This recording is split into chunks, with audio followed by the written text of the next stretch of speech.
KC Venugopal സാറിനെ കാണുമ്പോൾ എനിക്ക് ദുൽഖർ സൽമാനാണ് ഓർമ്മ വരുന്നത്. അപ്പോ എല്ലാവരും വിചാരിക്കും KC വേണുഗോപാൽ സാറിനെ മസ്കടിക്കാനാണ്. MLA സ്ഥാനം തൊട്ട് മന്ത്രിസ്ഥാനം തൊട്ട് മുഖ്യമന്ത്രി സ്ഥാനമോഹികൾ, പല സംസ്ഥാനത്തിന്റെ മുഖ്യമന്ത്രി സ്ഥാനമോഹികൾ മസ്കടിക്കാൻ വരുന്ന ഒരാൾക്ക് ഏതാണ് മസ്ക് എന്തായാലും തിരിച്ചറിയാമല്ലോ. ഞാൻ ഉദ്ദേശിച്ചത് ദുൽഖർ സൽമാൻ നമ്മുടെ നാട്ടിൽ നിന്ന് ജനിച്ചു വളർന്ന മലയാളിയാണ്. പക്ഷെ നമുക്കിപ്പോ അദ്ദേഹത്തെ കിട്ടാനില്ല അല്ലേ? അദ്ദേഹം തെലുങ്കിൽ പോയി, കന്നഡയിൽ പോയി, ഹിന്ദിയിൽ വരെ പോയി, നമുക്കൊക്കെ അഭിമാനമുണ്ട്. പക്ഷെ നമുക്കൊരു വിഷമമുണ്ട്. എന്ത് 2 വർഷം 3 വർഷം കൂടുമ്പോഴാണ് ദുൽഖർ സൽമാനെ നമുക്ക് മലയാളത്തിൽ കിട്ടുക. ആ വിഷമം, ആ പരാതി ഞാൻ അവിടെ ഉന്നയിക്കണം സാർ.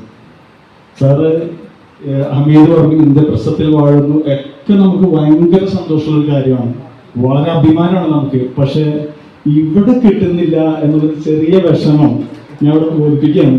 ഞാൻ ജെൻസി കണക്റ്റിന്റെ പരിപാടിയിൽ വന്നപ്പോൾ ഞാൻ പറഞ്ഞു, കോൺഗ്രസിന്റെ ഒരു സംസ്കാരം അനുസരിച്ച് AICC സംഘടനാ സമിതിയുള്ള general secretary Shri KC Venugopal sir ഇരിക്കുമ്പോൾ എനിക്ക് രാഹുൽ ഗാന്ധിയെ കുറിച്ച് എനിക്ക് ക്രിയേറ്റീവ് ആൻഡ് കൺസ്ട്രക്റ്റീവ് ഒരു സജഷൻ, ക്രിറ്റിസിസം പറയാം. എൻ്റെ തല ആരും ഉറക്കില്ല. അതാണ് കോൺഗ്രസ്. ആ കോൺഗ്രസിൽ ഞാൻ വിശ്വസിച്ചുകൊണ്ട് ഞാൻ ഇവിടെ ഒരു സ്നേഹത്തിൽ പൊതിഞ്ഞൊരു പരാതിയായിട്ട് തന്നെയാണ് ഞാൻ പറയുന്നത്. അതുകൊണ്ടാണ് ഞാൻ ദുൽഖർ സൽമാൻ എന്ന് പറഞ്ഞത്. പലരും വിചാരിച്ചു ദുൽഖർ സൽമാനെ കാണാൻ സുന്ദരനാണെങ്കിലും മസ്ക് അടിക്കണ പെട്ടെന്ന് മനസ്സിലാവും അദ്ദേഹത്തിന്.